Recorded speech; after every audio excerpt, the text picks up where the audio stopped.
वक्रतुंड महाकाय सूर्यकोटि समप्रभा निर्विघ्नं कुरु मे देव सर्वकार्येषु सर्वदा।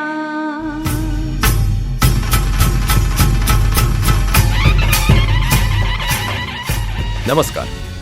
एक म्हण आहे, प्रयत्न वाळूचे कण रगडिता तेलही गळे. सिद्धिविनायक रहिवासी संघाची स्थापना कशी झाली याविषयी सविस्तर माहिती आम्ही तुम्हाला सांगत आहोत. 1975 ते 1976 हा काळ. या काळामध्ये परळ शिवडी विभागामध्ये जी लोक राहत होती ती बहुतांशी गिरणी कामगार होती. या विभागामध्ये राहण्यासाठी त्यांना खूप संघर्ष करावा लागत होता. प्लास्टिक किंवा पत्र्याने बांधलेली झोपडी, तसेच पाण्याचा त्रास, अशा हालाकीच्या परिस्थितीमध्ये या लोकांना शिवडीसारख्या डोंगर विभागात राहावं लागत असे. पण काळ तोच राहत नाही. सूर्य नव्याने आपली किरणे भविष्य निर्माण करीत असतात. यामध्येच एक काळ म्हणजे 1975 ते 1976 या काळामध्ये एक नवीन बदलावाला सामोरे जावे लागले. आणि तो बदलाव म्हणजे ज्या जागेवर गिरणी कामगारांच्या झोपड्या होत्या त्याच जागेवर त्या काळातले शिवसेनेचे माननीय आमदार श्री वामनराव महाडिक यांच्या प्रयत्नाने नवीन पालिकेची मराठी शाळा बांधणे असा प्रस्ताव आणण्यात आला. पालिकेने 1975 या साली 31 झोपड्यांना नंबर देऊन असे ठरवले की या झोपडीधारकांना स्थलांतर करून देवनार किंवा गोवंडी येथे पाठवावे. आणि इथेच एक क्रांतिकारी बदलाची आग निर्माण झाली. येथील काही सुशिक्षित झोपडपट्टी धारकांनी बैठक घेऊन असे ठरवले की आम्ही गोवंडी व देवनार या ठिकाणी जाणार नाही, तर याच ठिकाणी असलेला बाजूचा डोंगर एकजुटीने फोडून व तो स्वच्छ करून पालिकेच्या मान्यतेने आपल्या झोपड्याचे रूपांतर चाळीमध्ये करावे. त्यासाठी तरुण, शिक्षित, तडफदार व्यक्ती म्हणजेच श्री वसंतराव पवार, विश्वास पवार, शिवराम साळुंखे, सुदाम चव्हाण, नारायण वायंगणकर, सूर्यकांत गोसावी, बाळकृष्ण पांचाळ, आत्माराम पांचाळ, प्रभाकर राणे आणि इतर कष्टकरी सहकारी मिळून सर्वांनी त्या काळातले काँग्रेसचे विभागीय आमदार माननीय श्री गजानन लोके साहेब यांची भेट घेऊन बाजूला असलेल्या डोंगराची जागा देण्याची मागणी केली. पण पालिका वॉर्ड अधिकारी श्री फुठाणे यांनी त्यांच्या प्रस्तावाला विरोध केला. परंतु झोपडीधारकांनी हार मानली नाही. त्यांनी श्री गजानन लोके यांना घेऊन सदर श्री फुठाणे यांची भेट घेऊन विनंती अर्ज दिला. आणि इथेच झोपडीधारकांचा विजय झाला व पालिका अधिकाऱ्यांच्या वतीने जागेचा प्रस्ताव पास करण्यात आला. पालिकेने झोपडीधारकांना बाजूला असलेल्या निर्जन जागेवर झोपड्या बांधण्याची परवानगी दिली. अशा प्रकारे सततच्या प्रयत्नाने जागेचा प्रश्न सोडवण्यात आला आणि सर्व लोकांनी आनंदोत्सव साजरा केला. आता लोकांपुढे काळ्या कातळाचा डोंगर फोडण्याचे मोठे आव्हान व संघर्ष सुरू झाला. हे मोठे आव्हान कसे पार करावे यासाठी सर्व झोपडीधारकांची बैठक घेण्यात आली.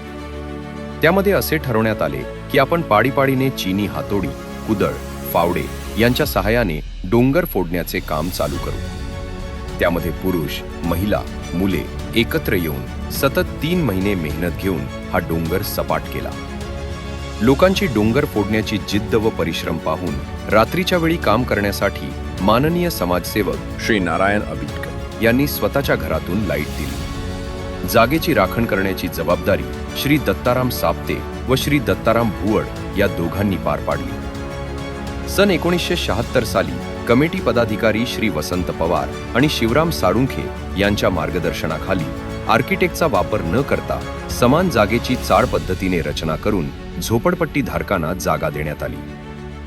जागेचे प्रथम भूमिपूजन श्री प्रभाकर राणे आणि सौभाग्यवती लीला प्रभाकर राणे या जोडप्याच्या हस्ते श्री गजानन लोके यांनी करून घेतली.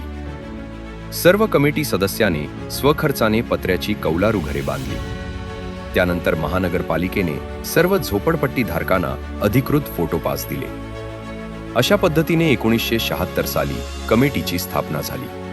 त्यानंतर तत्कालीन खासदार सौ सुशीला आडिवरेकर यांच्या हस्ते दिनांक 4 जून 1977 रोजी चाळीचे उद्घाटन करण्यात आले. त्या प्रसंगी श्री गजानन लोके, श्री अर्जुनराव चव्हाण, सौ मालती नलावडे, श्री बी आर शिंदे, श्री मुकुंद जाधव ही सर्व मान्यवर मंडळी उपस्थित होती. 1977 ते 1979 या काळामध्ये कमिटी सभासदांच्या पुढे विजेचा प्रश्न भेडसावत होता. परंतु कमिटी एकजुटीने श्री वामनराव महाडिक व नगरसेवक श्री मुकुंद जाधव यांच्या प्रयत्नाने बेस्ट वीज मंडळाने सर्वे करून 1982 साली एकत्र मीटर केबिन बांधून सर्व घरामध्ये वीज देण्यात आली. त्या केबिनचे उद्घाटन श्री वामनराव महाडिक यांच्या हस्ते केले. या प्रसंगी शिवराम साळुंखे, विश्वास पवार, विनायक पवार, दत्ताराम शिंदे, सुभाष गायकवाड, दत्ताराम सापते, महादेव वायंगणकर, नारायण वायंगणकर, प्रभाकर राणे आणि सर्व रहिवाशी सभासद हजर होते.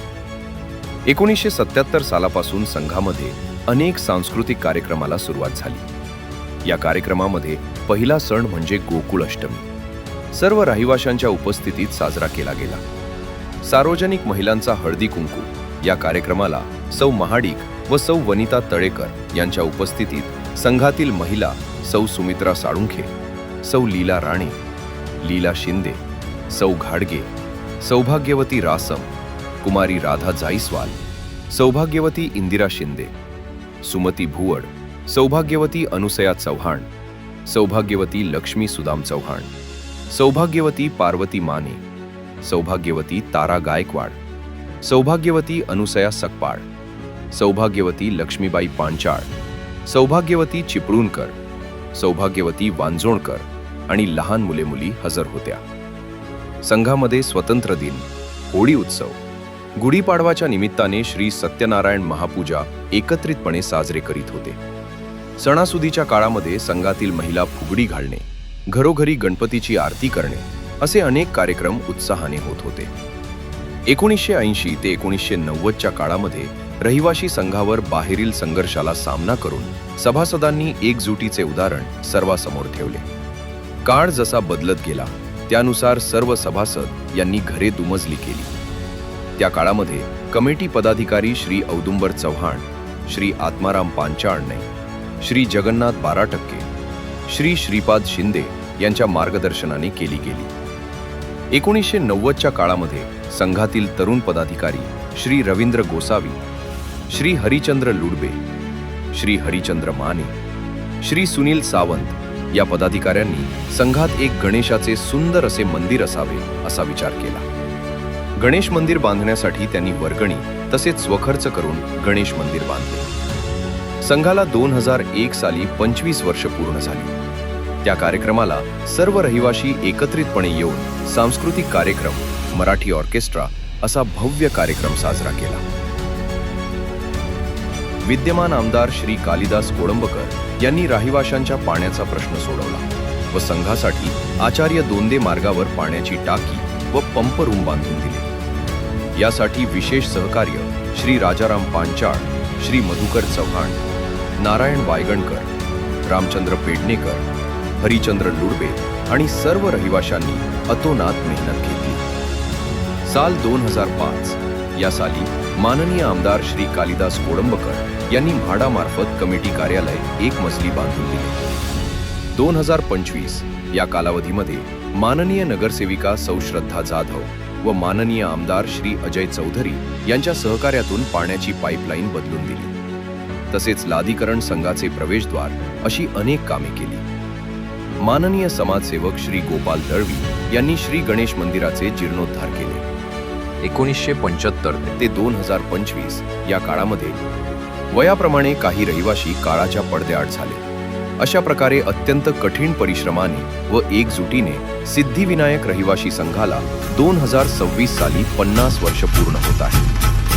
या सुवर्ण महोत्सवी वर्षाच्या वाटचालीमध्ये सर्व आजी, माजी, रहिवाशी, पदाधिकारी, स्थानिक मान्यवर पुढारी आणि विद्यमान रहिवाशी यांचे मनापासून आभार व तसेच अनंतात विलीन झालेल्या रहिवाशांना भावपूर्ण श्रद्धांजली अर्पण करीत आहोत. सिद्धिविनायक रहिवाशी संघाची अशीच उत्तरोत्तर प्रगती होत राहो आणि येथील रहिवाशांना सुख, समृद्धी लाभो हीच श्री गणेशाच्या आणि श्री सत्यनारायणाच्या चरणी प्रार्थना.